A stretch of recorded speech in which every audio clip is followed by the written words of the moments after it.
감히 해병대 사령관 머리채를 잡아? 대대장 따위가 감찰 나온 여군 최초 3스타 사령관을 여자년이라 부르며 폭행하다 벌어진 지옥의 참교육 이야기입니다. 구독과 좋아요를 해주시면 더 좋은 사연으로 보답하겠습니다. 경기도 화성시 대한민국 해병대 사령부의 심장부인 지휘통제실은 팽팽한 긴장감으로 가득 차 있었다. 거대한 전면 스크린에는 서해 최북단 백령도부터 남쪽의 포항까지 대한민국의 해안선을 지키는 붉은 명찰의 모든 기동 상황이 실시간으로 전멸하고 있었다. 그 모든 상황을 단 한 사람이 말없이 응시하고 있었다. 해병대 창설 이래 최초의 여성 사령관, 강철 여왕이라 불리는 차수경 중장이었다.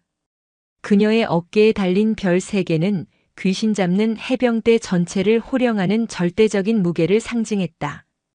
그녀의 칼날 같은 시선과 굳게 닫힌 입술은 그 어떤 파도에도 흔들리지 않는 해병대의 군기 그 자체였다. 보고합니다, 사령관님. 포항 제1사단 상륙 기동훈련 성공적으로 목표 해안을 확보, 현재 내륙으로 진격 중입니다. 작전 참모의 우렁찬 보고에도 차수경의 표정에는 미동조차 없었다. 훈련의 성공은 당연한 것이었다. 그녀가 용납하지 못하는 것은 오직 실패와 변명뿐이었다. 그때 그녀의 개인 보안 단말기에 2개의 상반된 보고가 거의 동시에 도착했다. 첫 번째는 공식 보고 라인을 통해 올라온 것이었다. 제2해병사단 흑룡부대. 훈련병 야간 수중 침투 훈련 중 단순 익사 사고 발생. 보고서는 간결했다. 강화도 교동도 인근의 차가운 바다 조류에 휩쓸린 사고. 모든 절차는 규정대로 처리되었다. 하지만 두 번째 보고. 그것은 그녀가 사령관 취임 전 해병 대수사단구 헌병대를 총괄할 때 사용했던 비공식 정보 라인을 통해 들어온 익명의 투서였다. 사령관님, 제발 이 사단 8연대 독사대대를 봐주십시오. 이곳은 지옥입니다. 어제 죽은 윤 해병은 사고가 아닙니다. 마동철 중령의 묵인 하에 자행된 상습적인 기수 열외와 구타가 만들어낸 명백한 살인입니다. 대대장 마동철은 병사들의 피복과 부식을 빼돌려 사익을 채우고 간부들은 해병의 긍지를 짓밟고 있습니다.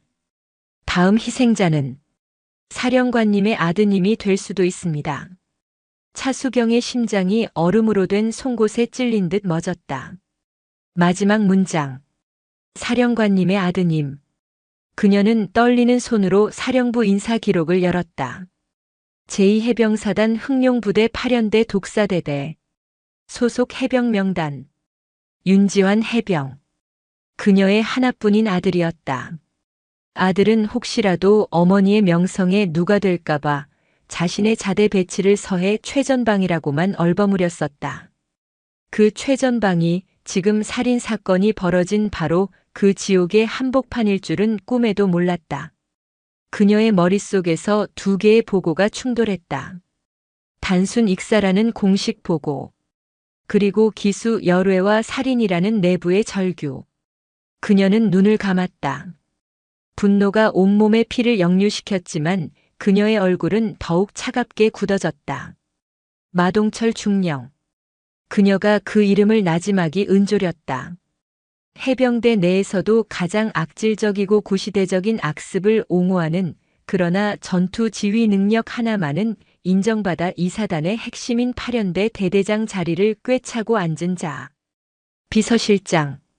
당장 사령관 직속 감찰팀과 수사단 특임대 인원들을 소집해 비공식적으로, 그리고 나를 위한 위장 신분을 준비하도록.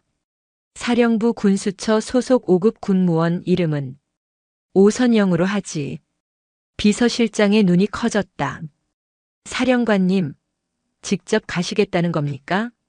그것은 내 아들이 그곳에 있다. 차수경의 목소리는 낮았지만 그 안에 담긴 분노는 지휘통제실의 모든 공기를 얼려버릴 듯했다. 그리고 내 아들이 아니더라도 그들은 모두 나의 아들들이다. 내 아들들이 지옥에서 죽어가고 있는데 사령관이라는 어미가 통제실에 앉아 서류만 뒤적거릴 수는 없지. 내가 직접 그 지옥의 뚜껑을 열겠다. 강철 여왕의 분노는 이제 강화도의 차가운 바다를 향하고 있었다. 다음 날 새벽 대한민국 최서북단. 강화도와 교동도를 잇는 교동대교를 넘어 민간인 통제구역 깊숙한 곳에 자리한 해병대 제2사단 흑룡부대 독사대대 위병소. 짙은 바다 안개가 철책을 집어삼킬 듯이 자욱했다.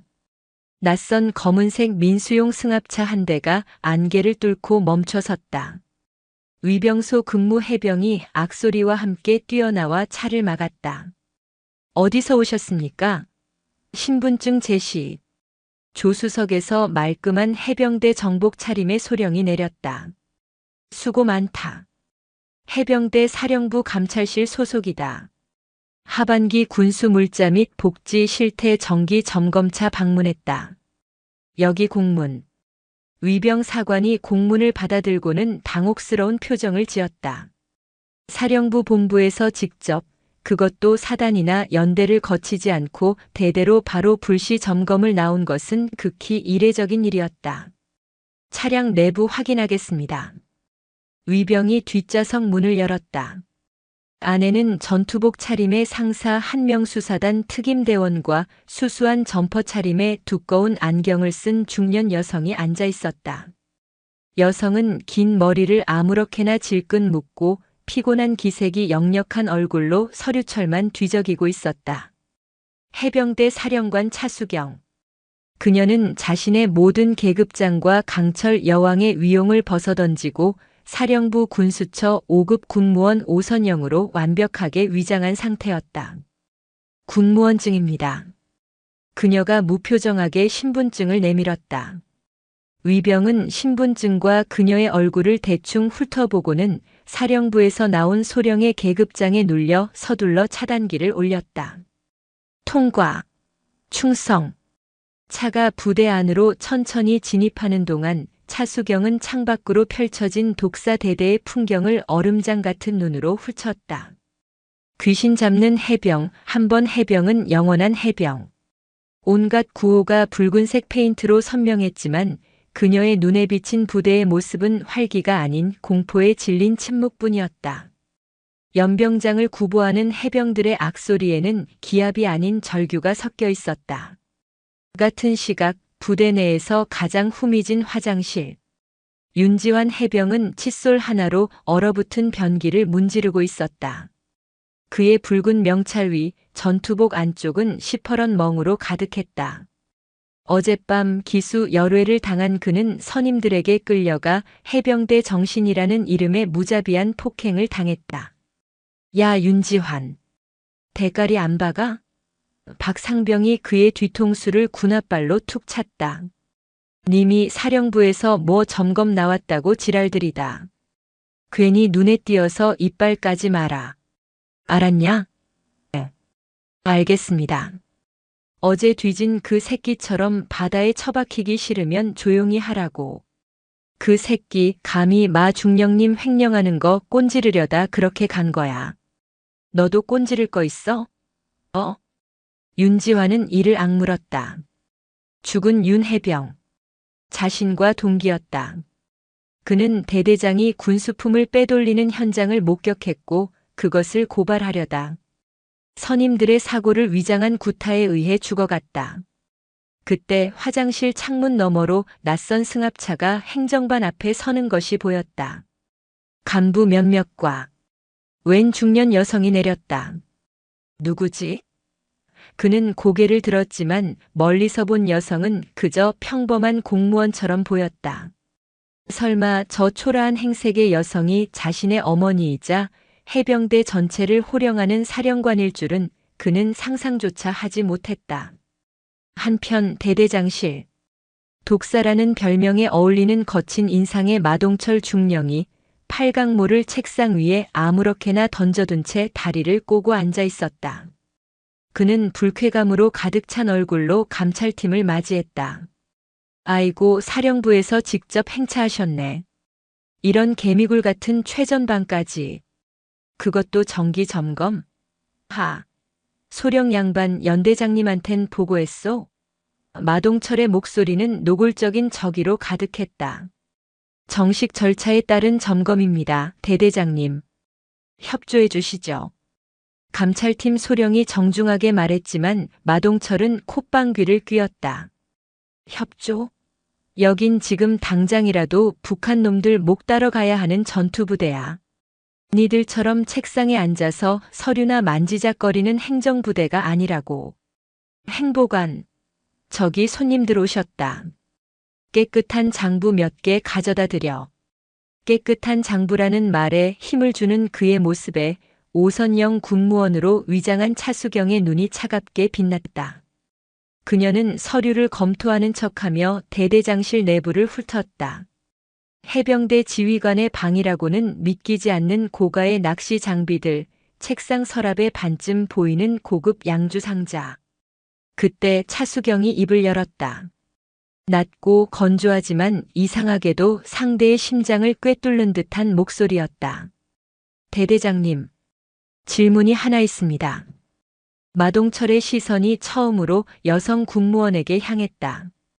그의 눈에는 여자가 감이라는 경멸이 스쳤다. 뭐야? 군무원 아줌마가 질문은 무슨?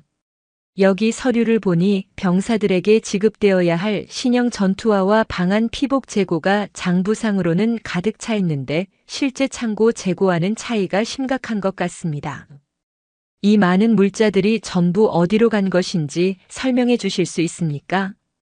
순간 마동철 중령의 얼굴이 흉포하게 일그러졌다. 대대장실의 공기가 얼어붙었다. 아니, 들끓기 시작했다. 마동철 중령은 방금 자신이 들은 말을 믿을 수 없다는 듯 오선영 군무원을 빤히 쳐다보았다. 감히 일개 군무원, 그것도 아줌마가 자신의 영린을, 가장 은밀한 치부를 정면으로 건드린 것이다. 하하. 마동철이 의자에서 벌떡 일어났다. 그는 곰 같은 덩치로 차수경에게 위압적으로 다가섰다. 그의 얼굴은 분노로 붉게 상기되어 있었다. 당신 지금 뭐라고 했어? 이 독사대대 대대장한테 군수품 빼돌렸냐고. 도둑놈이냐고. 지금 그따위로 짓거린 거야? 함께 온 감찰실 소령이 급히 앞을 막아섰다. 마 중령님 진정하십시오. 오 주무관님은 규정대로. 닥쳐 이 새끼야. 마동철이 소령의 가슴팍을 거칠게 밀쳤다. 소령이 뒤로 몇 걸음 물러났다. 소령 쪼가리가 어딜 끼어들어. 너네 사령부 감찰? 그게 벼슬이야? 너네가 뭔데? 이 강화도 뻘밭에서 구르면서 북한 놈들하고 맞다이 뜨는 해병대의 긍지를 너네가 알아? 그의 광기는 자신의 성역을 침범당한 야수의 그것이었다. 그는 차수경의 코앞까지 얼굴을 들이밀었다. 역겨운 술 냄새가 확 끼쳤다. 어디서 굴러먹던 핫바리 계집인지 아니면 그냥 밥이나 축내는 아줌마인지 모르겠는데 마동철이 노골적인 경멸의 눈빛으로 차수경의 머리부터 발끝까지 훑었다. 여기가 니년이 커피나 타 나르면서 노닥거리던 사령부 휴게실인 줄 알아? 군대 짬밥 먹었으면 위아래는 알아야지 이 여자년아. 어디서 감히. 마동철 중령. 언행이 과하십니다. 차수경이 안경을 고쳤으며 차갑게 말했다. 그녀의 눈빛에는 일말의 동요도 두려움도 없었다. 그 평온함이 마동철의 마지막 남은 이성을 끊어버렸다. 과해. 이 미친년이 지금 이 자리에서 해병대 대대장한테 훈계질이야. 순간 마동철의 거대한 손이 번개처럼 날아왔다. 퍽. 그는 차수경의 뺨을 후려치려다 그녀가 살짝 피하자 더욱 격분하여 그녀의 머리채를 거칠게 움켜쥐었다. 악. 차수경이 짧은 신음을 뱉었다. 안경이 바닥으로 떨어져 박살났다. 사령관. 아니 주무관님. 비명을 지른 것은 감찰 소령이었다. 하지만 그 소리는 마동철의 포효에 묻혔다. 2년이 감히. 내년이 지금 군수품 빼돌렸다고 날 신문한 거야? 내가 누군지 알아. 이 독사대대에선 내가 왕이고. 법이야. 내년 하나쯤 교동도 앞바다에 처박아도 어제 뒤진 그 새끼처럼 조류에 휩쓸렸다고 하면 그만이야. 마동철은 차수경의 머리채를 잡고 흔들며 윽박질렀다. 어머니. 그때 행정반 문이 부서져라 열리며 윤지환 해병이 뛰어들어왔다. 그는 선임의 심부름으로 행정반에 왔다가 차마 믿을 수 없는 광경을 목격하고 만 것이다. 자신의 어머니가 저 짐승 같은 대대장에게 머리채를 잡힌 채 모욕당하는 모습을. 어머니? 마동철의 손이 순간 멈칫했다. 그는 엉망이 된 차수경과 멍든 얼굴로 뛰어들어온 윤지환 해병을 번갈아 쳐다봤다. 뭐? 어머니? 이 해병 쪼가리 새끼가 미쳤나? 이 아줌마가 네 애미라고? 모든 것이 혼란스러운 그 찰나.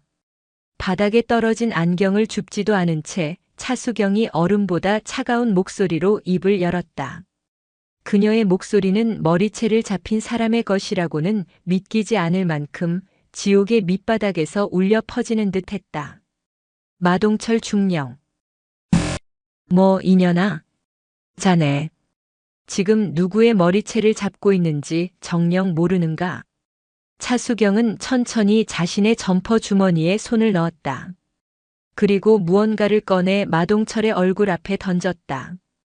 그것은 별 3개가 선명하게 박힌 해병대 사령관을 상징하는 붉은색의 삼성 장군 지휘관 표식이었다. 마동철의 눈이 믿을 수 없다는 듯 커졌다. 에이, 이게 뭐야? 가짜를. 마동철 중령. 차수경이 자신의 머리채를 잡은 마동철의 손목을 부러뜨릴 듯한 악력으로 움켜쥐었다.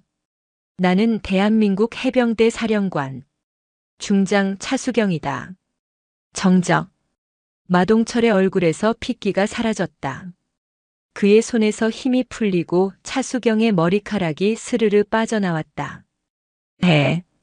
해병대. 사령관. 님. 최초의. 여성. 사령관. 차수경. 중장님? 그래, 이 핫바리 계집이고 여자년이다.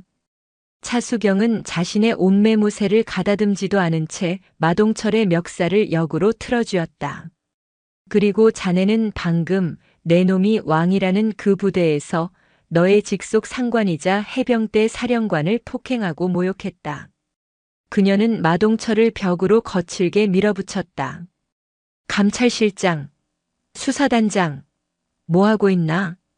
네, 사령관님. 지금까지 감찰 소령과 운전병상사로 위장하고 있던 사령부 직속 수사단장 대령과 감찰실장 대령이 동시에 경례를 붙였다. 현 시간부로 제2사단 8연대 독사대대 대대장 마동철 중령을 상관 모욕, 폭행, 군수품 횡령 및 살인 교사 혐의로 긴급 체포한다. 부대 지휘권은 감찰실장이 임시로 인수한다. 충성. 수사단 특임대원들이 대대장실로 쏟아져 들어왔다. 마동철은 다리가 풀린 듯 그 자리에 주저앉았다. 그의 얼굴은 갯벌의 잿빛처럼 변해 있었다. 사령관님, 살려주십시오. 제가 귀신의 신 모양입니다. 차수경은 그를 거들떠보지도 않았다. 그녀는 멍하니 서 있는 아들 윤지환 해병에게 다가갔다. 그리고 멍든 아들의 뺨을 조용히 쓸어주었다. 괜찮으십니까, 어머니? 아니, 사령관님. 윤지환이 떨리는 목소리로 물었다. 차수경은 아들의 어깨를 굳게 잡았다. 지환아, 이제 시작이다. 이 해병대의 긍지를 갉아먹는 썩어빠진 뿌리를 오늘 내가 모조리 뽑아버릴 것이다. 그녀의 눈빛은 강화도의 겨울바다보다 더 차갑고 강철보다 더 단단하게 빛나고 있었다. 독사대대의 지옥은 이제 막 그 뚜껑이 열렸을 뿐이었다. 정적을 가장한 공포의 확산이었다. 독사대대 대대장실. 방금 전까지 자신의 왕국에서 왕으로 군림하며 여자년이라 멸시하던 존재의 머리채를 움켜쥐었던 마동철 중령. 그는 이제 해병대 사령관 차수경의 얼음장 같은 눈빛 아래 짐승처럼 무릎 꿇린 채 자신의 손목에 채워진 차가운 수갑을 망연자실하게 바라보고 있었다. 그의 흉포했던 기세는 온데간데 없었다. 남은 것은 오직 생존 본능에서 비롯된 비굴한 떨림뿐이었다. 사령관님, 제가 정말 미쳤었나 봅니다. 이 마동철이가 해병대 정신이 아니라 귀신에 씌어서. 차수경은 그의 애원에 눈길조차 주지 않았다. 그녀의 시선은 오직 한 사람 충격과 공포 그리고 형언할 수 없는 안도감에 휩싸여 경례 자세 그대로 굳어버린 아들 윤지환 해병에게 향해 있었다. 그녀는 아들의 뺨에 선명하게 남은 시퍼런 멍 자국을 보았다. 감찰팀의 보고서에서 수백 번도 더 읽었던 기수 열외와 구타라는 단어가 활자가 아닌 피멍이 든 현실이 되어 그녀의 심장을 난도질했다. 그녀의 내면은 분노의 용암으로 들끓었지만 그녀의 표정은 바래만의 얼음보다 차가웠다. 사령관은 분노를 터뜨리는 자리가 아니라 분노를 집행하는 자리임을 그녀는 알고 있었다. 감찰실장. 네. 사령관님. 지금까지 감찰 소령으로 위장했던 감찰실장 대령이 칼 같은 자세로 응답했다. 윤지환 해병의 신병을 확보한다. 지금 즉시 사령부 의무실장이 대기 중인 안전가옥으로 이송, 전신정밀 검사를 실시하고 단 하나의 상처도 빠짐없이 기록하도록. 그녀는 아들을 바라보았다. 윤 해병. 자네는 이 모든 사건의 핵심 증인이자 마동철 중령이 자행한 직권 남용과 가혹 행위의 가장 명백한 피해자다. 자네가 보고 듣고 겪은 모든 것을 단 하나도 빠뜨리지 말고 진술하도록. 이것은 사령관의 명령이다. 충성. 알겠습니다. 윤지환 해병의 눈에서 뜨거운 것이 울컥 솟았지만 그는 군인으로서 경례를 유지했다. 차수경은 그런 아들의 어깨를 찰나의 순간 굳게 잡았다 놓았다. 그것은 어머니로서의 위로가 아닌 사령관으로서의 신뢰였다. 이제 그녀의 시선은 수사단장에게로 향했다. 수사단장. 운전병 상사로 위장했던 수사단장 대령이 앞으로 나섰다. 이 시간부로 독사대대 전체를 완벽하게 봉쇄한다. 부대 내 모든 유선 전화 및 무선 통신망을 사령부 정보통신단에서 장악, 외부와의 모든 교신을 차단한다. 내가 허락하기 전까지 이 부대에서 바퀴벌레 한 마리 빠져나가거나 외부에서 그 어떤 신호도 들어와서는 안 된다. 알겠나? 충성. 마동철 중지령의 집무실, 관사, 개인 차량은 물론 이자의 하수인 노릇을 한 행보관과 중대장급 간부들의 모든 사무실과 개인 공간을 즉각 압수수색한다. 특히 컴퓨터와 개인 단말기, 모든 서류 캐비닛은 원본 그대로 봉인하여 사령부로 이송한다. 명령은 벼락처럼 떨어졌다. 사령관 직속 감찰팀과 해병 대수사단 특수임무대 요원들이 일사불란하게 움직이기 시작했다.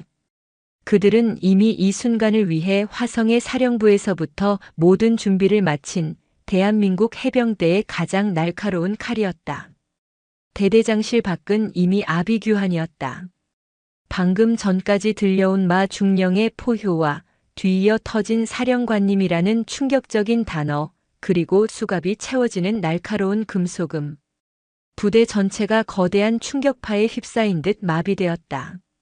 생활관 창문마다 유령처럼 달라붙은 해병들은 감히 숨소리도 내지 못한 채 이 믿을 수 없는 현실을 지켜보고 있었다. 그들의 눈에는 공포와 함께 아주 희미한 희망의 빛이 어른거리고 있었다. 저거 사령부 직할 특임대 아니야? 마 중령님이 체포됐다고? 저 군무원 아줌마가 설마? 강철 여왕, 차수경 사령관님이다. 공포가 전염병처럼 그리고 구원처럼 동시에 퍼져나갔다. 특히 이 순간 가장 극심한 공포에 휩싸인 자들이 있었다. 마동철의 최측근이자 이 모든 비리의 금고지기 역할을 했던 대대 행보관 하상사와 어젯밤 윤 해병의 동기를 사고로 위장해 죽음으로 몰아넣은 장본인 박상병이었다. 행보관 하상사는 자신의 사무실에서 깨끗한 장부를 들고 대기하던 중 헌병들이 들이닥치는 소리를 듣고 사색이 되었다.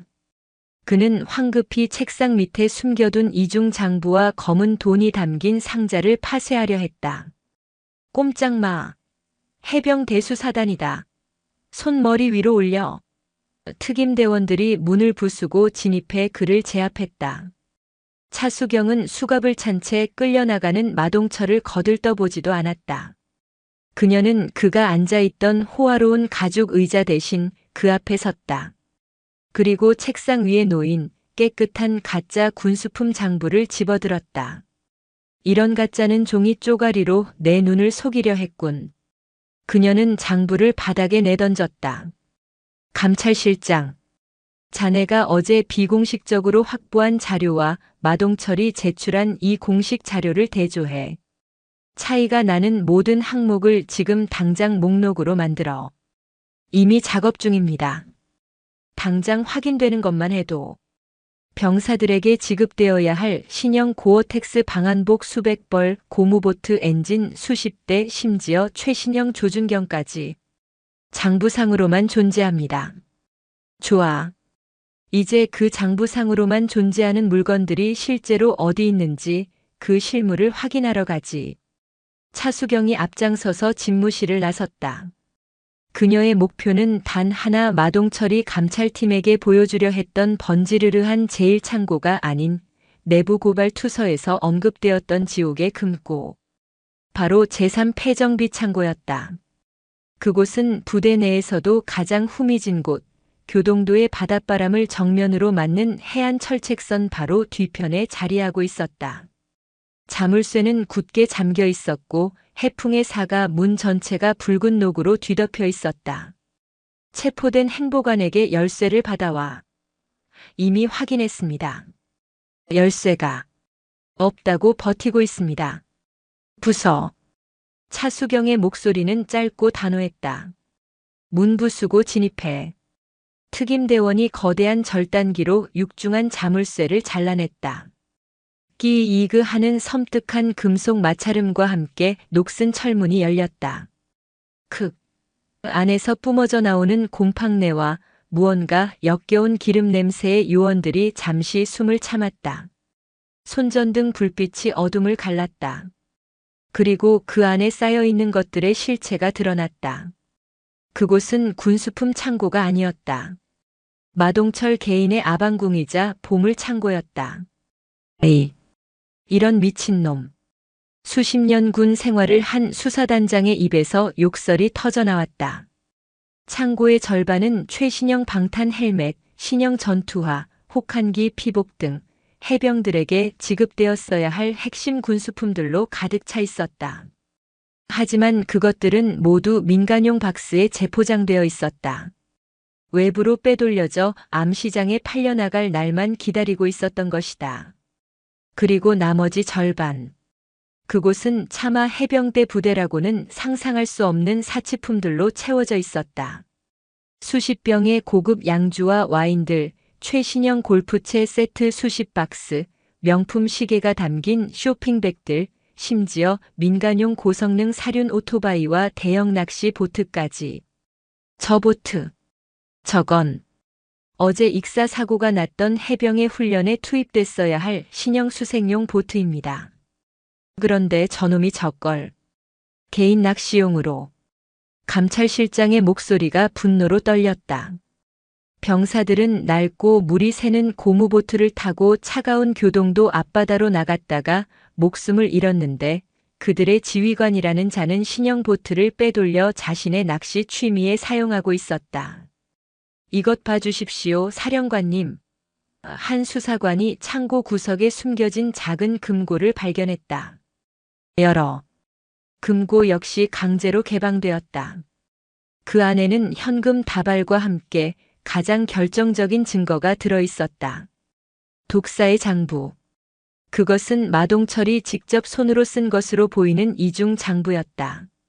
언제 어떤 물품을 빼돌렸고 그것을 누구에게 얼마에 팔았으며 그 돈으로 누구에게 얼마의 상납을 했는지가 빽빽하게 적혀 있었다. 그리고 그 장부의 가장 마지막 장 상납 리스트. 이사단 8연대장 황보 대령님월 정기, 이사단장님 명절 특선. 차수경의 눈이 가늘어졌다. 마동철. 이놈 하나로 끝날 일이 아니었군. 이 독사의 머리가 따로 있었어. 그녀가 장부를 덮었을 때 밖에서 다급한 무전 소리가 들려왔다. 사령관님, 큰일 났습니다. 어제 사망한 윤해병의 직속 선임이자 가혹행위 주범으로 지목된 박상병이, 박진성 상병이 무기고에서 총기를 탈취해 지금 후방 철책으로 도주 중입니다. 차수경의 고개가 휙 돌아갔다. 박진성 상병. 아들 윤지환의 진술에서 가장 악랄한 가해자로 지목된 그리고 익사사고로 죽은 윤해병과 마지막까지 함께 있었던 자였다. 당장 잡아. 강철 여왕의 분노가 마침내 안개 낀 강화의 갯벌을 뒤흔들기 시작했다. 박진성 상병은 미친 듯이 달렸다. 그는 독사대대에서 가장 악랄한 포식자였고 마동철 중령의 묵인 하에 기수 열외를 주도하며 작은 독사로 군림했다. 그에게 후임병은 인간이 아니라 자신의 스트레스를 해소하고 존재감을 확인하는 도구에 불과했다. 하지만 지금 그의 얼굴은 죽음의 공포로 일그러져 있었다. 그는 보았다. 하늘처럼, 아니 지옥의 염라대왕처럼 군림하던 마동철 중령이 그 군무원 아줌마에게 멱살을 잡힌 채 질질 끌려나가는 것을, 그리고 그 아줌마가 별 3개 해병대 사령관이라는 것을. 끝났다. 직감적으로 깨달았다. 자신이 저지른 모든 짓, 특히 윤지환 해병을 향한 상습적인 구타와 가혹행위, 그리고 어제 그 동기놈. 죽일 생각은 없었어. 그냥 버릇을 고쳐주려고. 마 중령님이 시키신 대로 그 혓바닥을 잘라놓으려고. 그의 머릿속에 어젯밤의 끔찍한 기억이 스쳤다.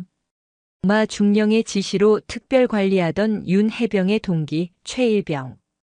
부대 비리를 눈치채고 대대장실을 엿듣던 그놈을 그는 행보관 하상사와 함께 제3패정비창고 뒤편에 버려진 수중 훈련장으로 끌고 갔다. 그곳은 지금은 사용되지 않는 거대한 물탱크가 있는 낡은 시설이었다. 이 새끼가 감히 마 중령님을 엿들어? 해병대가 웃음냐? 그들은 그곳에서 해병대 정신주입을 빙자한 무자비한 폭행과 물고문을 자행했다. 차가운 갯물이 담긴 드럼통에 최일병의 머리를 쳐박았다. 그러다 일이 잘못됐다. 발버둥 치던 최일병이 어느 순간 축 늘어졌다. 그들은 공포에 질려 시신을 야간 수중 침투 훈련 코스 바다에 유기했고 단순 익사사고로 위장했다. 마동철이 모든 것을 막아줄 것이라 믿었다. 하지만 이제 마동철이 무너졌다. 그리고 다음 차례는 살인에 직접 가담한 자신이었다. 윤지환. 그 새끼가 사령관 아들이었어. 모든 퍼즐이 맞춰졌다.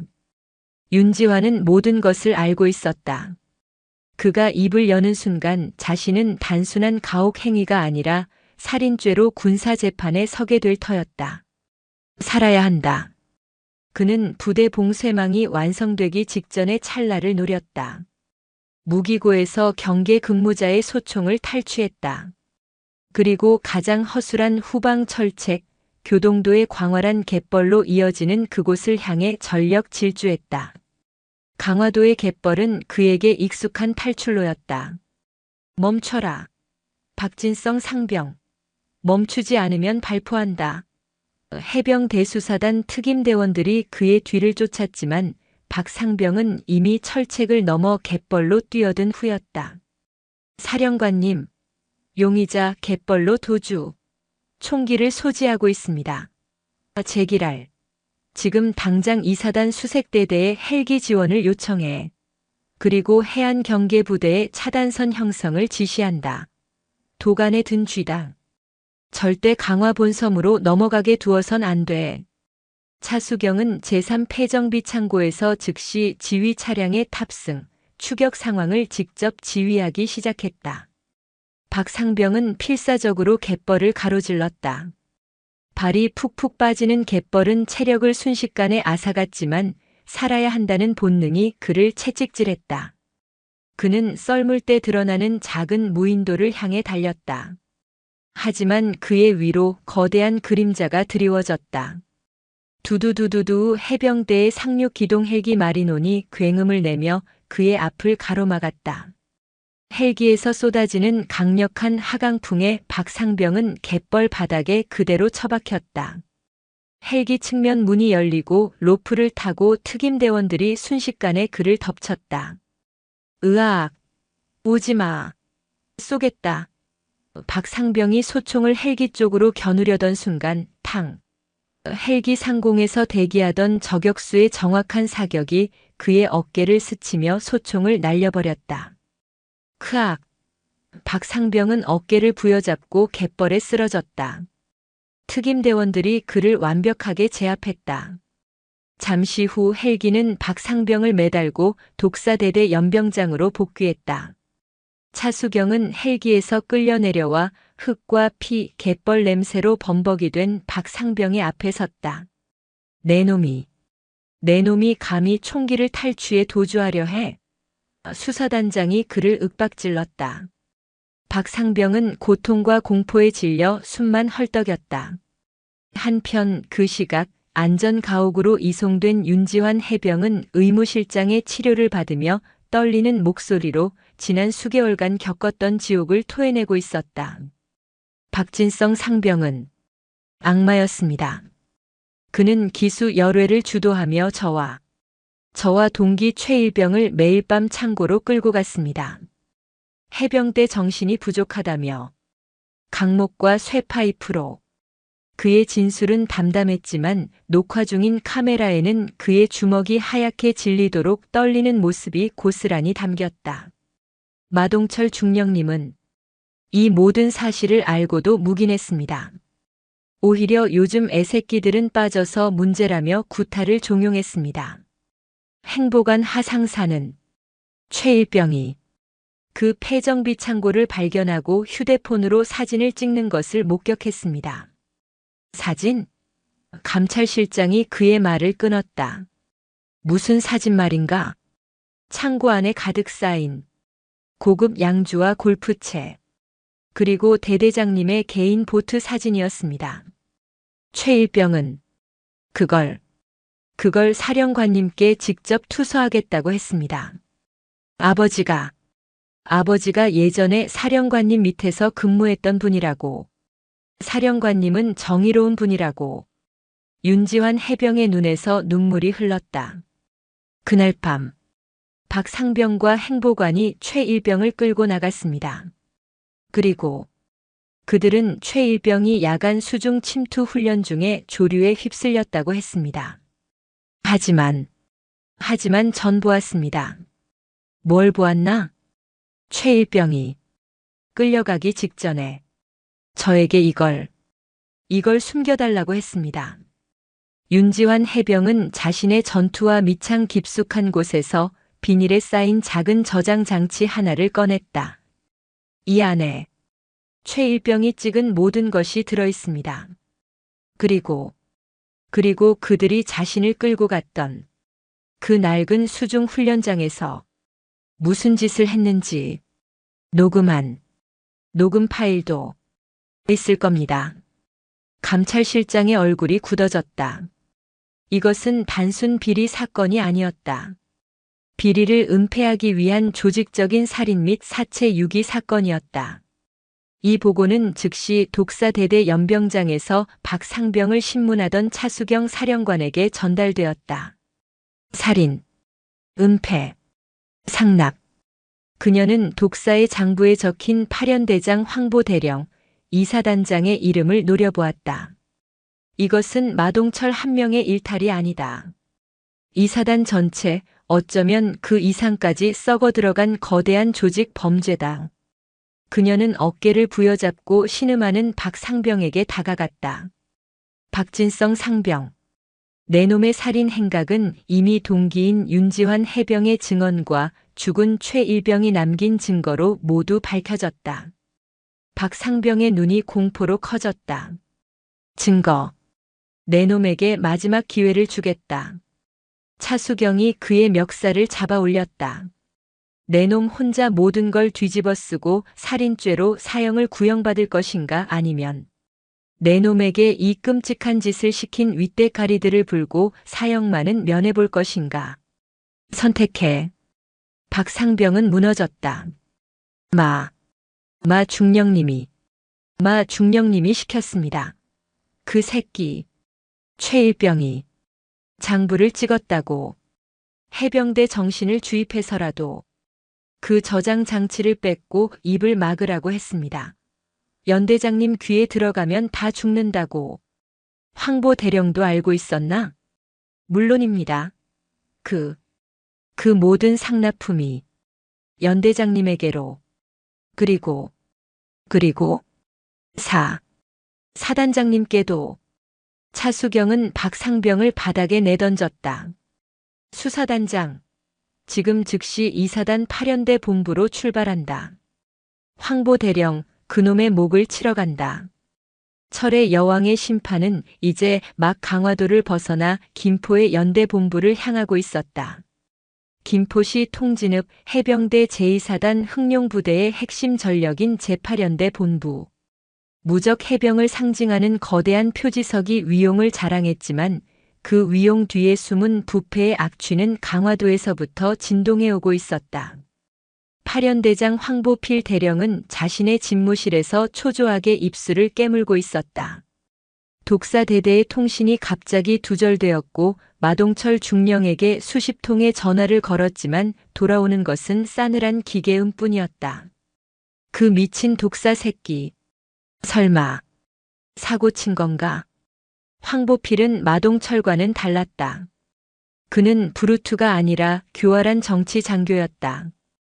해병대 특유의 거친 면모 뒤에 치밀한 계산과 인맥 관리를 숨기고 있었다. 마동철이 빼돌린 군수품 상납의 상당 부분이 그의 손을 거쳐 윗선으로 전달되고 있었다. 그는 이 안락한 자리를 잃고 싶지 않았다. 그때 집무실 문이 벌컥 열리며 부관이 새하얗게 질린 얼굴로 뛰어들어왔다. 연대장님, 지금 부대 정문으로. 사령부 직할 수사단 차량 행렬이. 황보필 대령이 창밖을 내다보았다. 그의 눈에 믿을 수 없는 광경이 펼쳐졌다.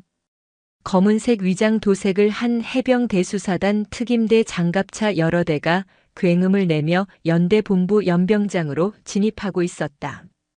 장갑차에서 내린 것은 완전 무장한 특임대원들이었다. 그리고 그들의 선두에서 차가운 강철의 여신처럼 걸어 들어오는 한 사람. 계급장도 표식도 없는 평범한 점퍼 차림이었지만 강화도의 갯벌 먼지와 피냄새를 희미하게 풍기는 그녀가 뿜어내는 압도적인 기세는 연병장 전체를 얼어붙게 만들었다. 차수경 중장이었다. 그녀는 연대 본부 건물 입구에 멍하니 서 있는 황보필 대령을 향해 망설임 없이 걸어갔다. 황보필 대령. 충성. 사령관님. 어인일이십니까? 이런 누추한 곳까지. 황보 대령은 허둥지둥 경례를 붙이며 특유의 비굴하면서도 능청스러운 미소를 지으려 애썼다. 그는 이 상황이 마동철의 개인 비리선에서 정리되기를 필사적으로 바랐다. 차수경은 그의 경례를 받지도 않았다. 그녀는 그의 눈을 똑바로 쏘아보며 독사의 장부를 그의 얼굴 앞에 펼쳐 보였다. 자네가 마동철 중령에게서 받아 처먹은 월 정기 충성금이 정확히 뭔가 설명해보지. 황보필 대령의 얼굴에서 미소가 사라지고 핏기가 가셨다. 그게 무슨 말씀이신지. 마 중령이 실수를 좀 한 모양입니다만 저는 실수? 차수경이 비웃었다. 마동철 중령은 현재 상관 모욕, 군수품 횡령, 그리고 살인 교사 혐의로 긴급 체포되었다. 살인 교사라고요. 황보필은 진심으로 놀란 듯 연기했다. 그리고 자네는 그 모든 범죄의 공범이다. 그녀는 수사단장에게 눈짓했다. 수사단장이 박진성 상병의 자백이 담긴 녹음기를 재생했다. 마 중령님이 그 새끼 입을 막으라고. 연대장님 귀에 들어가면 다 죽는다고. 황보 대령님도 다 알고 계신다고. 황보필의 안색이 흑빛으로 변했다. 이건 일개 상병놈의 거짓말입니다. 저놈이 살인죄를 면하려고. 거짓말이라. 차수경이 한 걸음 더 다가섰다. 좋다. 그럼 이건 어떤가? 그녀는 감찰실장에게 두 번째 증거를 지시했다. 윤지환 해병이 제출한 최일병의 저장장치. 그 안에 담긴 최일병이 죽기 직전 녹음했던 파일이었다. 황보 대령님 접니다. 마 중령입니다. 그 꼬맹이 놈이 벙커에서 일이 좀 잘못됐습니다. 이런 멍청한 새끼. 내가 조용히 처리하라고 했지 누가 죽이라고 했어. 아니다. 어차피 이렇게 된 거 훈련 중 익사로 깔끔하게 덮어. 사단장님께는 내가 보고 올릴 테니 자네는 그 꼬맹이가 가졌던 저장 장치나 똑바로 찾아내. 그게 터지면 자네나 나나 끝장이야. 알았어? 마동철과 황보필의 통화. 살인을 은폐하고 증거저장 장치를 인멸하라고 지시하는 황보필 대령 자신의 목소리였다. 황보필 대령의 온몸이 사시나무처럼 떨리기 시작했다. 그는 이 지경이 될 줄은 몰랐다. 마동철이 그 증거 하나 못 찾아내고 이 모든 일을 망칠 줄은 몰랐다. 사령관님, 제발 한 번만. 그는 바닥에 무릎이라도 꿇을 기세였다. 제가 다 말씀드리겠습니다. 이 모든 건 제 윗선에서 이 사단장님이. 시끄럽다. 차수경이 그의 말을 잘랐다. 내 놈의 변명은 군사법원 법정에서나 실컷 하도록. 그녀가 손을 들었다. 해병대 제2사단 8연대장 황보필 대령을 직권 남용, 뇌물수수, 살인 은폐 교사 및 증거 인멸 혐의로 현 시간부로 체포한다. 안 돼. 억울합니다. 나는. 의학. 특임대원들이 그의 양팔을 꺾어 결박했다. 무적 해병의 연대장은 비참한 모습으로 끌려나갔다. 연대 본부의 모든 장병이 자신들의 지휘관이 무너지는 모습을 공포에 질려 지켜보았다. 차수경은 연대장실에 걸린 정의와 자유를 위하여라는 액자를 노려보았다. 정의. 내 놈들 입에 담길 단어가 아니다. 그녀는 연대장실의 비상 전화를 들었다. 그녀가 전화를 건 곳은 이 모든 부대의 정점에 있는 자. 흑룡부대 제2해병사단 사단장 소장의 집무실이었다. 신호가 한참 가고 나서야 긴장한 기색이 역력한 사단장의 목소리가 들려왔다. 사단장 소장 오호입니다. 사령관 중장 차수경이다. 사령관님, 어인일이십니까? 이런 누추한 곳까지. 미리 연락이라도 주셨으면. 연락? 차수경이 차갑게 웃었다. 자네 예하 부대인 8연대장이 방금 내 손에 체포되었네. 살인 은폐 교사 혐의로. 그리고 그놈의 입에서 자네 이름이 나왔어. 명절 특선을 아주 좋아하셨다지. 수화기 너머로 숨이 멎는 소리가 들렸다. 지금 자네가 있는 사단 본부로 가지. 도망칠 생각 하지 않는 게 좋을 거야. 차수경은 전화를 끊었다. 강철 여왕의 칼끝은 이제 검은 팔각모를 쓴 별을 향하고 있었다. 김포시 해병대 제2사단 흥룡부대의 심장부. 사단 본청 앞 연병장은 대한민국 서해 최전선을 지킨다는 자부심 대신 정체불명의 공포와 혼란으로 가득 차 있었다. 사단 직할대 장병들은 감히 연병장으로 나오지도 못한 채 사무실과 생활관 창문에 유령처럼 달라붙어 이 믿을 수 없는 광경을 지켜보고 있었다.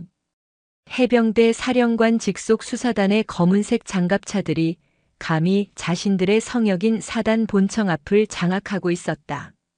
그리고 그 중심에 점퍼 차림의 한 여성이 서 있었다. 강화도의 갯벌 흙이 군화에 묻어 있었지만 그녀가 뿜어내는 기세는 김포 평야를 뒤덮은 겨울 서리보다 차갑고 날카로웠다. 본청 입구. 제2사단장 소장, 김포의 맹호라 불리는 맹호철이 서 있었다. 그는 이지수 중장과는 또 다른 의미의 맹장이었다. 해병대 특유의 압도적인 카리스마와 불같은 성정, 그리고 부하들을 휘어잡는 야수성으로 이 사단을 철권 통치하고 있었다. 그는 방금 전 자신의 예하 연대장이 사령관에게 직접 체포되었다는 도저히 믿을 수도 없고 용납할 수도 없는 보고를 받았다. 자, 사령관님, 이게 무슨 짓입니까? 맹호철 소장이 애써 분노를 억누르며 소리쳤다. 그는 이성 장군의 위엄을 쥐어짜내며 차수경에게 경례도 붙이지 않은 채 따져 물었다. 아무리 사령관님이시라지만 지휘 계통을 무시하고 관할 사단장의 승인도 없이 예하부대를 침범하고 연대장까지 체포해. 이것은 명백한 월권이자 지휘체계 전복 시도입니다. 차수경은 대답 없이 그를 향해 걸어갔다. 한 걸음 한 걸음. 그녀의 군화가 아스팔트를 딛는 소리가 맹호철의 심장을 짓누르는 듯 했다. 그녀는 맹 소장의 코앞에서 멈춰 섰다. 맹호철 소장. 그녀의 목소리는 얼음 조각 같았다. 자네는 지휘 계통이라는 단어를 입에 담을 자격이 없다. 뭐라고 하셨습니까? 맹호철의 얼굴이 분노로 붉어졌다. 자네의 예하 부대인 독사대대에서 해병이 폭행으로 사망했네. 그건 마동철 중령의 일탈 행위로. 입 닥쳐. 차수경의 서늘한 한마디에 맹호의 포효가 멎었다. 마동철 중령은 그 해병의 죽음을 단순 익사로 보고했지.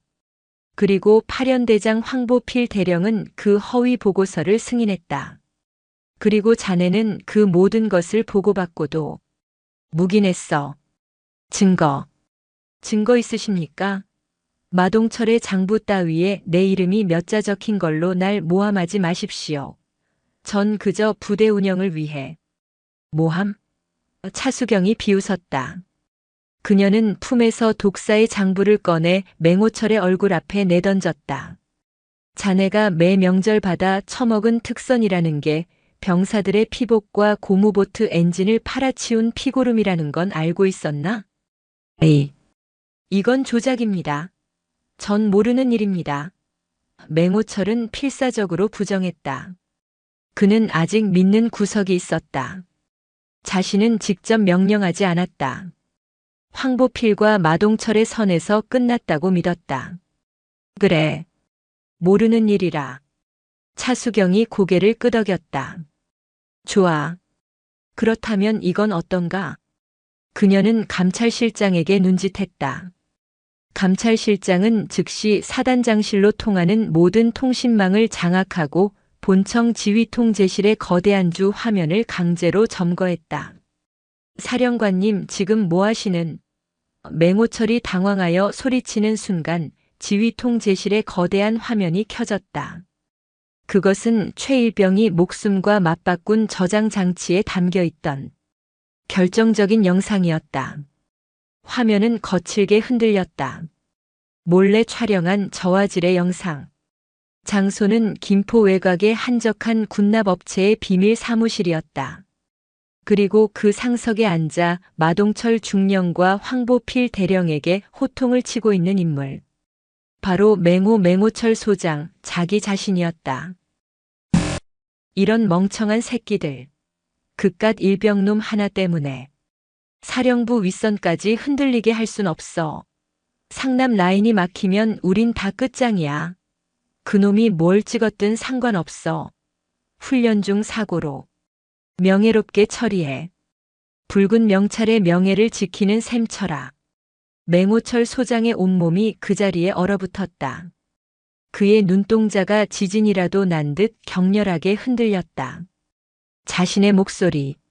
자신이 마동철과 황보필에게 살인 은폐를 지시하고 종용했던 그 빼도 박도 못할 증거였다. 이게 어떻게냐고. 차수경이 그의 멱살을 잡고 끌어당겼다. 점퍼 차림의 삼성 장군이 붉은 명찰의 이성 장군의 멱살을 움켜쥔 해병대 역사상 전무후무한 광경이었다. 내 놈의 해병대 정신 노름에 빠져 병사들의 죽음을 뭉개는 동안 나는 진짜 해병의 일을 하고 있었으니까. 그녀는 맹호철을 본청 기둥으로 거칠게 밀어붙였다. 내 놈이 죽인 거다. 내 놈의 그 더러운 탐욕과 비겁한 침묵이 젊은 해병 하나를 그 차가운 바닷물 속에서 죽게 만든 거야. 살려주십시오, 사령관님. 제발. 제가 다 불겠습니다. 제 위에. 시끄럽다. 차수경이 손을 들었다. 수사단장. 뭐하나. 해병 대수사단 특임대원들이 달려와 비명을 지르는 맹호철 소장의 양팔을 결박했다. 현 시간부로 해병대 제2사단장 소장 맹호철을 직권 남용, 뇌물수수, 살인 은폐 교사 및 직무유기 혐의로 사령관인 내가 직접 체포한다. 안 돼. 이건 조작이야. 이 여자가 감히 해병대를. 으악. 맹호철 소장은 별 2개가 박힌 자신의 팔강모가 바닥에 떨어지는 것도 모른 채 짐승처럼 끌려나갔다. 사단 본청에서 이 광경을 지켜보던 모든 참모와 장교들은 마치 신화 속의 괴물을 마주한 것처럼 그 자리에 굳어 숨조차 제대로 쉬지 못했다. 사단장이 현직 사단장이 그것도 해병대 사령관에게 직접 체포당하는 이 광경은 그들의 군 생활 전체를 뒤흔드는 충격이었다. 차수경은 떨어진 맹호철의 팔강모를 군화발로 짓밟았다. 그녀는 맹호철의 집무실 사단장실로 망설임 없이 들어갔다. 그곳은 마동철의 사무실과는 비교도 안 될 만큼 호화로웠다. 벽면을 가득 채운 고급 양주와 고가의 서화들.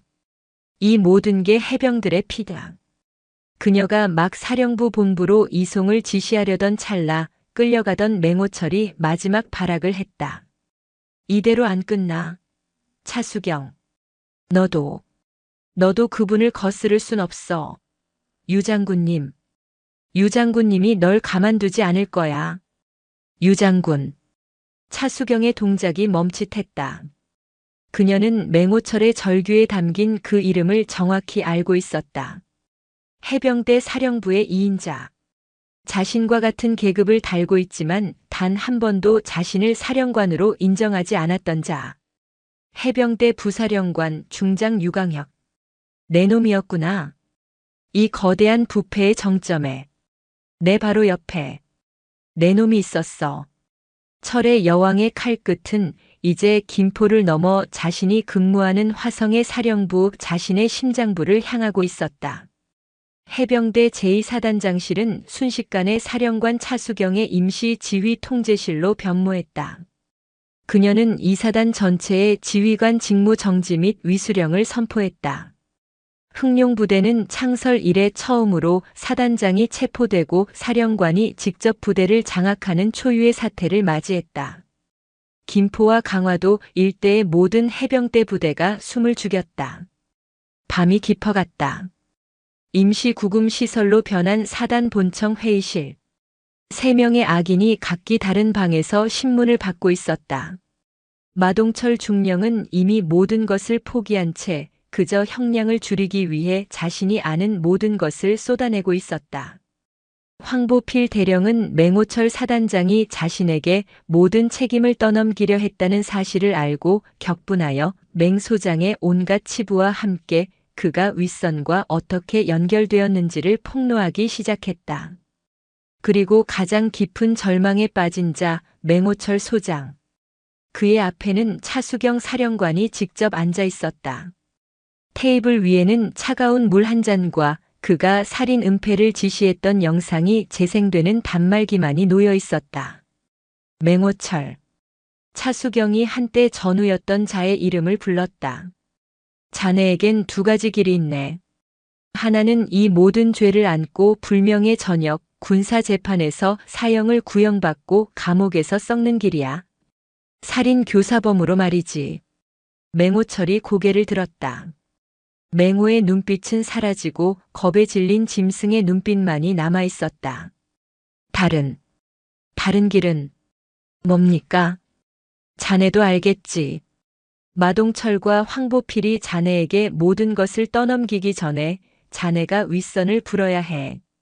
차수경이 그의 눈을 똑바로 쳐다봤다. 이 거대한 부패의 사슬, 자네 선에서 시작된 게 아니라는 것쯤은 나도 알아. 마동철의 독사 장부는 고작 이 사단 내의 장부일 뿐이었지. 하지만 자네가 상납한 진짜 장부는 어디 있나? 누구에게 그 피 묻은 돈을 바쳤지? 맹호철은 입술을 깨물었다.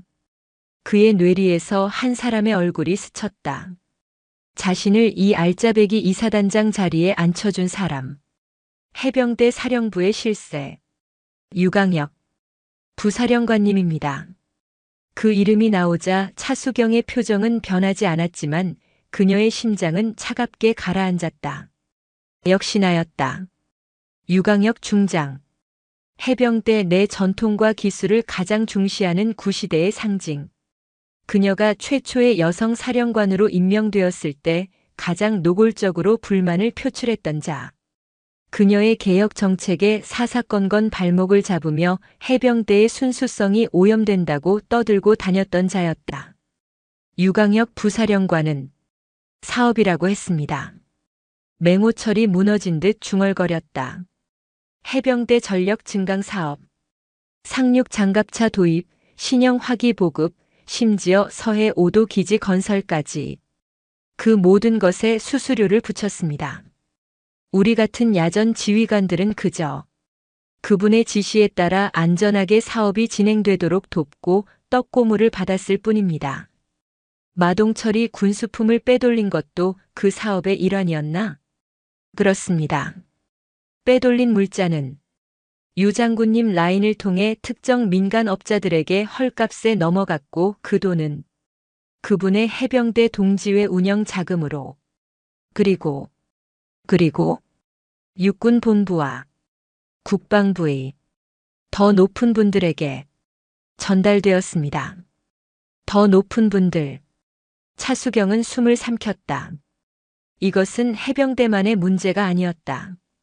군 전체를 좀먹는 거대한 암덩어리였다.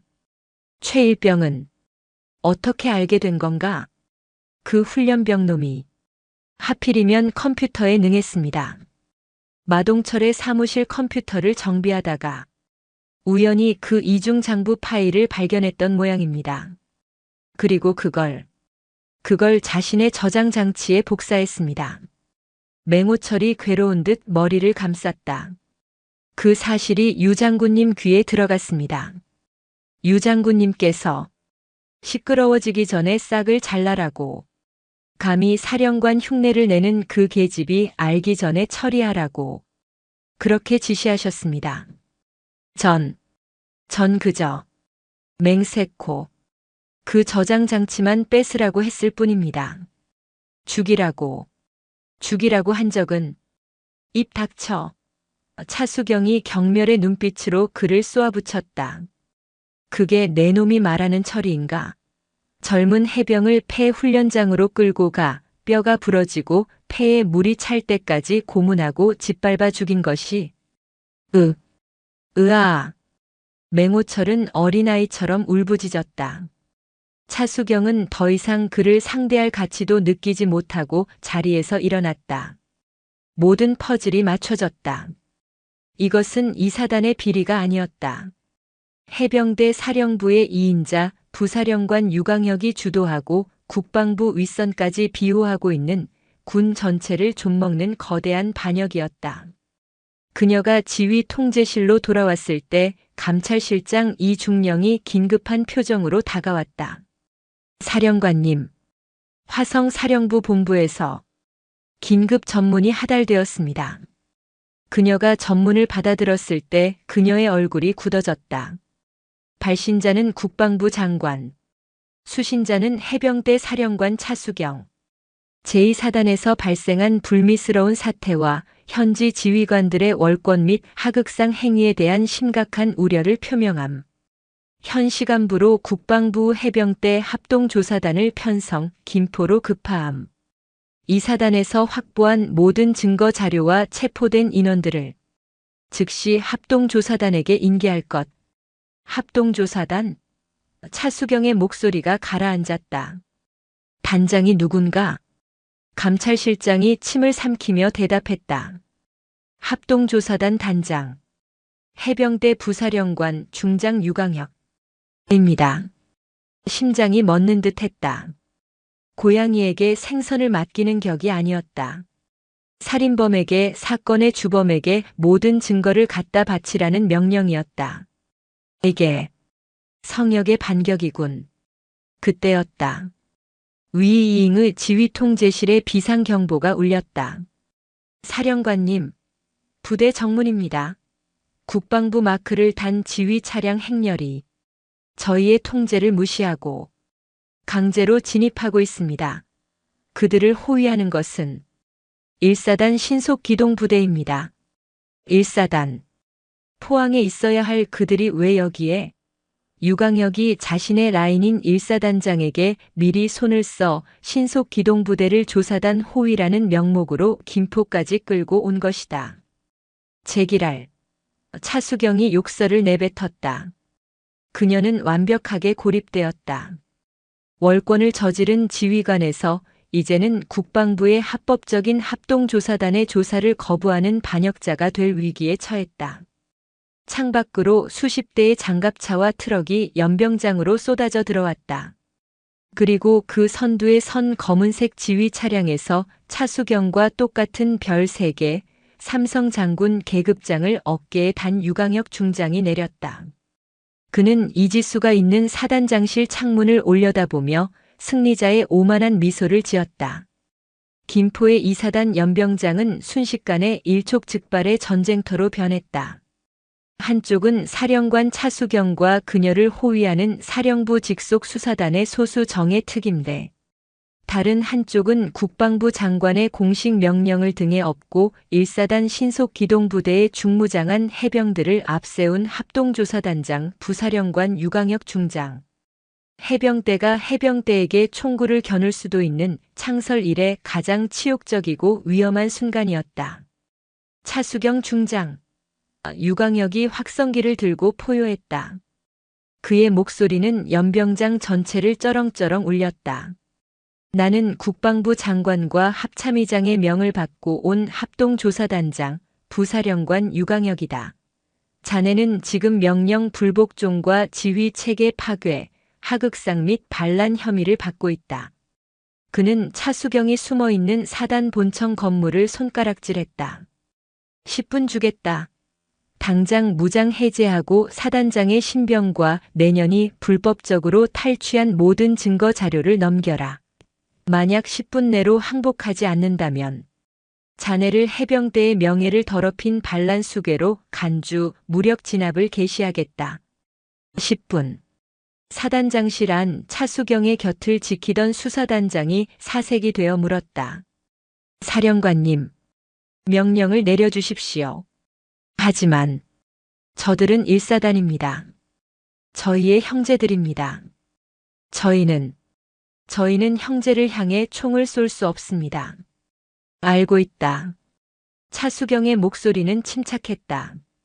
그녀는 이 절체절명의 순간에도 자신의 아들 윤지환 해병이 안전가옥에서 이송되어 본청 내 가장 안전한 방에 보호받고 있음을 확인했다.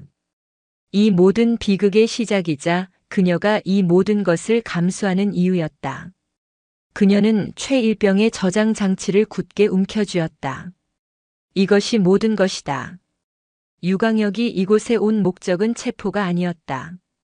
바로 이 증거를 파괴하기 위함이었다. 수사단장. 네, 사령관님. 우리는 유광혁과 싸우는 것이 아니다. 우리는 저기 서 있는 1사단 장병들, 그리고 이 사태를 지켜보는 2사단 장병들에게 진실을 보여줄 것이다. 진실 말입니까? 정보통신단. 차수경이 무전기를 들었다. 사단 본청의 모든 방송 장비와 연병장 스크린을 장악했나? 완료했습니다, 사령관님. 하지만 적들의 통신 교란 시도가. 버텨라. 내가 신호를 보낼 때까지. 시간이 흘러갔다. 30초 남았다. 차수경, 항복하라. 유광혁의 마지막 통첩이 울려 퍼졌다. 그는 1사단 장병들에게 돌격 명령을 내릴 준비를 마쳤다. 19, 8. 카운트다운이 시작되었다. 차수경은 권총 홀스터에 손을 가져갔다. 사령관님, 돌격. 유광혁이 손을 내리치려던 바로 그 찰나. 지금이다. 송출해. 기이그. 연병장 전체의 귀를 찢는 듯한 하울링이 울려 퍼졌다. 돌격하려던 1사단 해병들이 혼란에 빠져 멈춰섰다. 연병장 조회대에 설치된 거대한 전광판이 켜졌다. 사단 훈련 영상을 틀어놓던 그 스크린이었다. 화면은 거칠게 흔들렸다. 최일병이 목숨 걸고 찍은 영상이었다. 맹호철, 황보필, 마동철이 모여 살인을 은폐하려던 바로 그 장면. 사령부 윗선까지 흔들리게 할 순 없어. 상남 라인이 막히면. 저게 뭐야? 1사단 해병들이 웅성거렸다. 유광혁의 얼굴이 귀신이라도 본 듯 굳어졌다. 저거 꺼. 당장 꺼. 통신병. 저거 교란시켜. 당장. 하지만 이미 늦었다. 두 번째 파일. 가장 치명적인 증거가 재생되었다. 그것은 영상이 아니었다. 최일병이 죽기 직전 벙커에서 마동철과 황보필의 대화를 녹음한 파일 위에 그가 마지막 힘을 다해 복구해낸 또 다른 통화 녹음 파일이었다. 최일병이 마동철의 컴퓨터에서 빼낸 마동철과 유광혁의 통화 녹음이었다. 마중령. 자네가 알아서 잘 처리해. 그깟 일병놈 하나가 우리 해병대 동지회 전체를 무너뜨리게 할 순 없지. 사령관. 그 여왕년이 눈치채기 전에 전통대로 처리해. 알겠나? 붉은 명찰의 명예는 우리가 지키는 거야. 감히 사령관 흉내내는 그 계집이 아니라. 침묵. 김포의 차가운 밤 공기보다 더 싸늘한 침묵이 연병장을 지배했다. 1사단 장병들, 2사단 장병들, 그리고 유광혁이 이끄는 합동조사단 병력들까지 수백 명의 해병들이 자신들의 부사령관이자 합동조사단장의 목소리로 한 해병의 죽음을 전통이라는 이름으로 덮으라고 지시하고 현직 사령관을 계집년이라 칭하는 그 끔찍한 내용을 똑똑히 들었다. 유광혁은 공포에 질려 뒷걸음질 쳤다. 아니다. 조작된 거야. 저건 차수경의 반란이다. 전현이 날 모함하는 거야. 당장 저 여자를 체포해. 체포하란 말이다. 그가 자신의 1사단 병력들을 향해 미친 듯이 소리쳤다. 하지만 아무도 움직이지 않았다. 1사단 신속 기동 부대원들은 얼어붙은 듯 서 있었다. 그들의 눈은 더 이상 차수경이 있는 사단 본청을 향하지 않았다. 그들의 시선은 경멸과 혐오, 그리고 배신감으로 가득 차 자신들의 지휘관인 유광혁 중장을 향하고 있었다. 그때 차수경 중장이 사단 본청 입구 계단으로 천천히 걸어 나왔다. 그녀는 더 이상 위장 잠입을 위한 점퍼 차림이 아니었다. 별 셋이 선명하게 빛나는 대한민국 해병대 사령관의 정복을 입고 있었다. 강철 여왕 본연의 모습이었다. 그녀는 확성기도 없이 자신의 육성으로 연병장 전체를 향해 외쳤다. 1사단 그리고 2사단 해병대 장병 여러분. 그녀의 목소리는 떨림 하나 없이 울려 퍼졌다. 나는 여러분의 사령관 차수경이다. 나는 반역을 하려는 것이 아니다. 그녀는 유광역을 차갑게 노려보았다. 여러분은 방금 이 모든 비극의 진실을 들었다. 한 젊은 해병이 자신의 목숨을 바쳐 지켜낸 진실이다.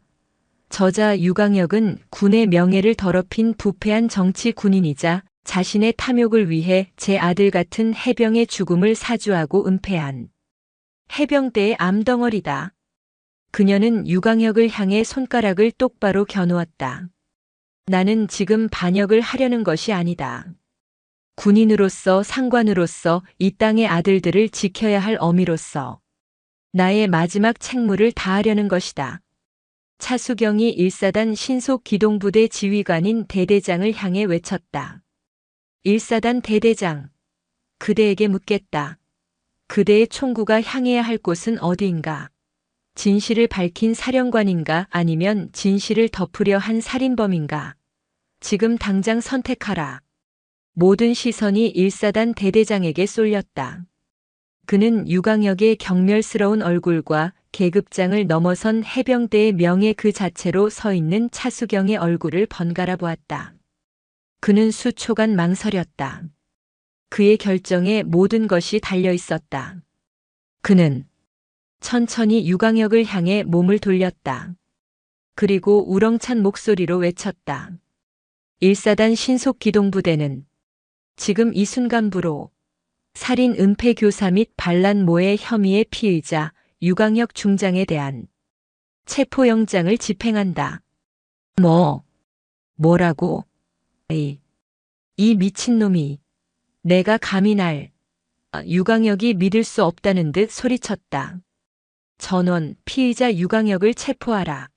1사단 대대장의 명령이 떨어지자 방금 전까지 유광역의 수족이었던 해병들이 망설임 없이 그에게 달려들었다. 이거나 놓으란 말이야. 내가 누군지 알아. 국방부 장관님이, 합참의장님이. 으악.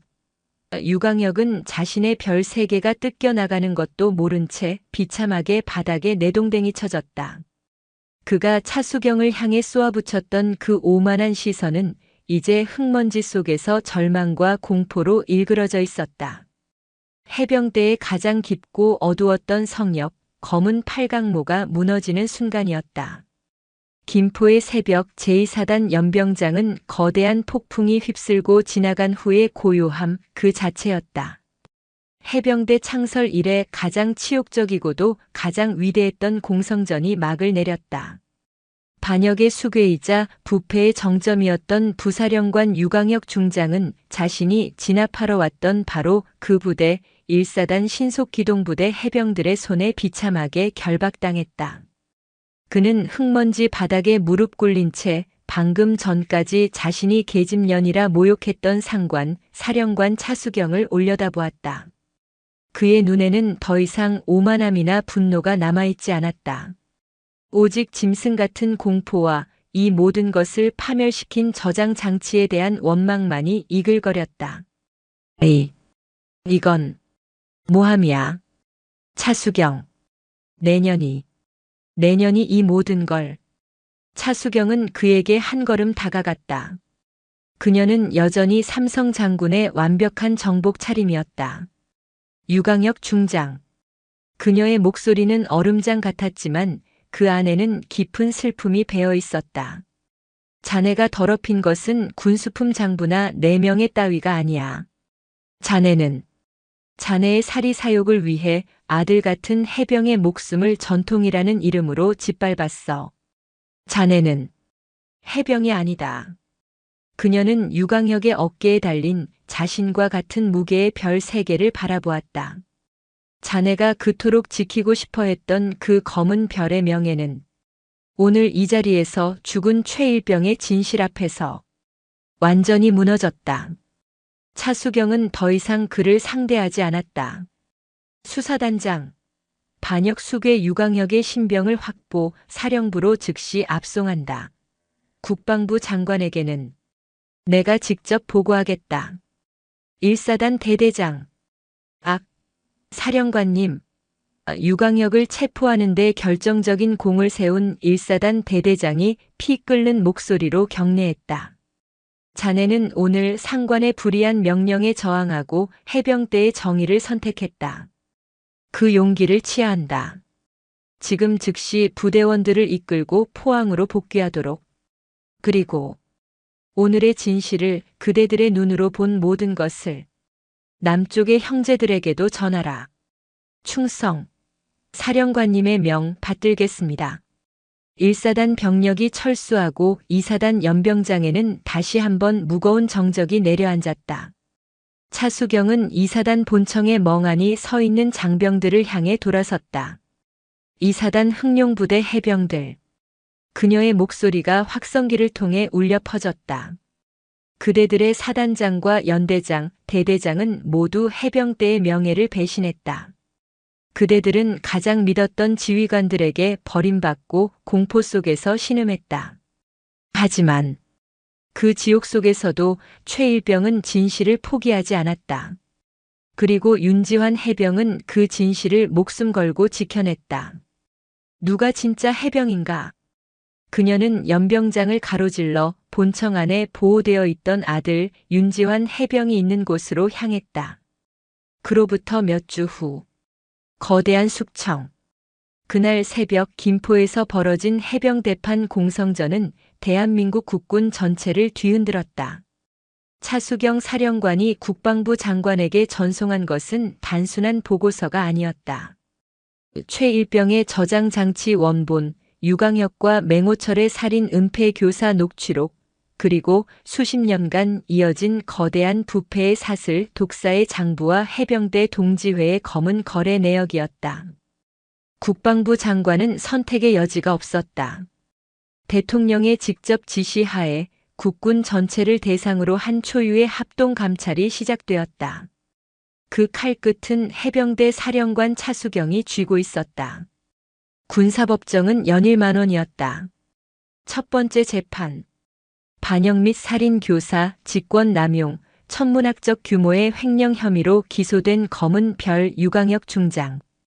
그는 법정에서도 차수경 사령관에 대한 모함이라 주장했지만 자신이 직접 처리하라고 명령한 목소리 앞에서 모든 것을 포기해야 했다. 그는 해병대 역사상 최초로 현직에서 불명예 전역 조치됨과 동시에 군복이 뜯겨나간 채 무기징역을 선고받았다. 두 번째 재판. 맹호철 소장, 황보필 대령, 마동철 중령. 김포의 맹호와 독사들은 서로에게 책임을 떠넘기며 비굴하게 무너졌다. 그들은 살인 은폐 및 횡령의 공범으로 각각 수십 년의 징역형을 선고받고 그들이 그토록 자랑스러워했던 붉은 명찰을 제 손으로 떼어내야 했다. 그리고 세 번째 재판. 살인죄의 직접 실행범 박진성 상병. 그는 법정에서 마 중령이 시켰다며 울부짖었지만 폐 훈련장에서 최일병을 무자비하게 폭행하고 물고문한 사실은 변하지 않았다. 배심원단은 그에게 일말의 동정도 보이지 않았고 그는 가혹 행위가 아닌 미필적 고의에 의한 살인 혐의로 역시 무기징역을 선고받았다. 독사대대는 공중분해되었다. 악습을 주도했던 모든 선임병과 간부들이 줄줄이 징계위에 회부되거나 형사처벌을 받았다. 기수 열외라는 단어는 해병대에서 금기어가 되었다. 그리고 그 부패의 사슬에 엮여있던 수십 명의 예비역 장성들과 군납업자들이 줄줄이 구속되었다. 강철 여왕의 심판은 그 어떤 파도보다 무섭고 철저했다. 눈물의 붉은 명찰. 차가운 바람이 부는 늦가을. 모든 숙청이 끝난 후 모든 비극이 시작되었던 강화도, 교동도, 독사대대의 옛 연병장에서 최일병의 공식 추모식이 거행되었다. 부대는 해체되었지만 그의 마지막 가는 길을 배웅하기 위해 사령부와 이사단의 모든 주요 지휘관, 그리고 그의 동기들이 모였다. 추모식 단상에는 해병대 사령관 차수경이 직접 섰다. 그녀는 더 이상 점퍼 차림의 위장 군무원이 아니었다. 삼성 장군의 완벽한 예복을 갖춰 입고 고개를 숙이고 있었다. 추모사를 읽는 그녀의 목소리는 처음으로 미세하게 떨리고 있었다. 최일병, 나의 아들이자 대한민국의 아들인 그대는 가장 어두운 곳에서 가장 빛나는 용기를 보여주었다. 그대의 붉은 명찰은 불의와 타협한 우리의 검은 별들보다 1000배, 10,000배 더 무겁고 명예롭다. 이 사령관이, 이 어미가 그대를 지키지 못했다. 미안하다. 그리고 고맙다. 추모식이 끝나고 한 중년의 사내가 그녀에게 다가왔다. 그는 낡은 해병대 작업복을 입고 있었다. 최일병의 아버지였다. 그는 오래전 차수경이 초임 장교 시절 그녀의 밑에서 근무했던 베테랑 부사관이었다. 사령관님, 아니, 중대장님. 그가 수십 년 전의 호칭으로 그녀를 불렀다. 제 아들, 마지막 길, 이렇게 지켜주셔서 감사합니다. 그는 오열했다. 차수경은 그 앞에서 경례를 붙였다. 삼성 장군이 예비역 중사에게, 최 중사, 내가 자네에게, 그리고 아드님에게 씻을 수 없는 죄를 지었네. 용서해달라는 말도 할 수 없네. 최 중사는 그녀의 손을 붙잡았다. 아닙니다. 중대장님은 그때나 지금이나 변하지 않으셨습니다. 제 아들은 중대장님 같은 분이 사령관이시라는 것을 끝까지 믿었습니다. 그 믿음 지켜주셔서 감사합니다. 두 노병은 아들을 잃은 아버지와 아들을 지키지 못한 지휘관으로서 한참 동안 서로의 손을 잡고 말을 잇지 못했다. 강철 여왕의 눈물. 추모식 한쪽 구석 윤지환 해병이 동기의 영정 사진 앞에서 묵묵히 경례를 붙이고 있었다. 그의 뺨에 있던 멍자국은 사라졌지만 그날의 공포와 동기를 잃은 슬픔은 그의 눈에 깊이 새겨져 있었다.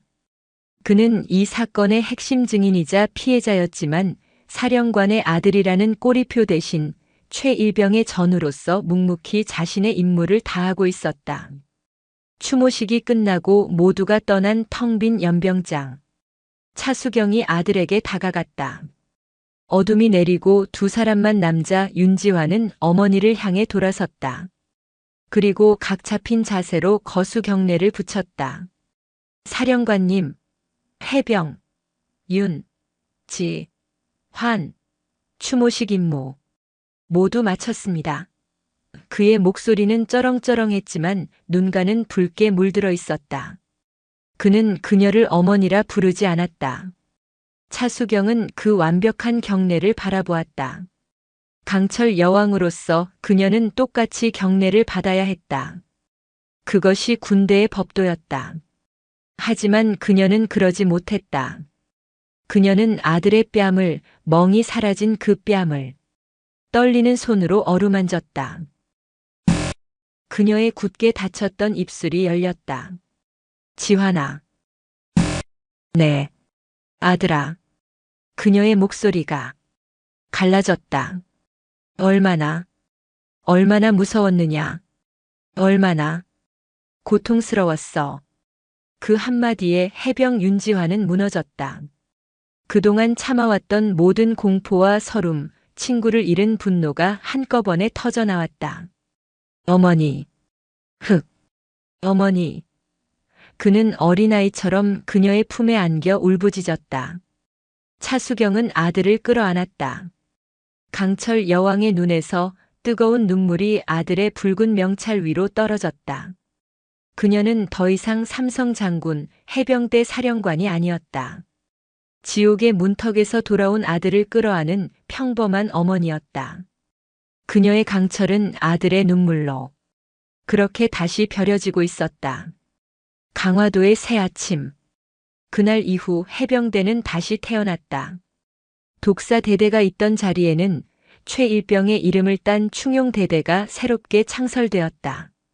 부대의 지휘관은 차수경이 직접 엄선한 가장 정의롭고 강인한 지휘관으로 임명되었다. 기수 열외와 악습이라는 단어는 해병대에서 박멸되었다. 대신 전우회와 진실이라는 단어가 그 자리를 채웠다. 몇 달 후 차수경 사령관은 다시 강화도 교동도 해안을 찾았다. 차가운 바닷바람이 그녀의 뺨을 스쳤다. 저 멀리 갯벌 위에서 충용대대 해병들이 훈련에 매진하고 있었다.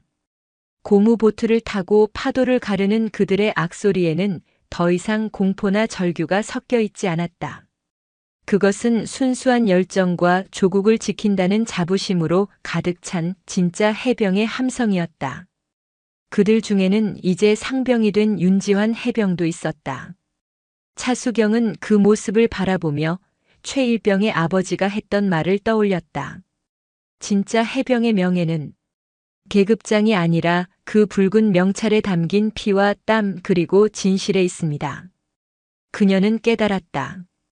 진정한 강철 여왕이란 부러지지 않는 강함이 아니라 부당함에 분노하고 아픔에 공감하며 진실 앞에서는 기꺼이 자신을 낮추고 눈물 흘릴 줄 아는 유연함에서 나온다는 것을. 바다에서 불어오는 바람은 여전히 차가웠지만 그녀의 가슴은 그 어느 때보다 뜨거웠다.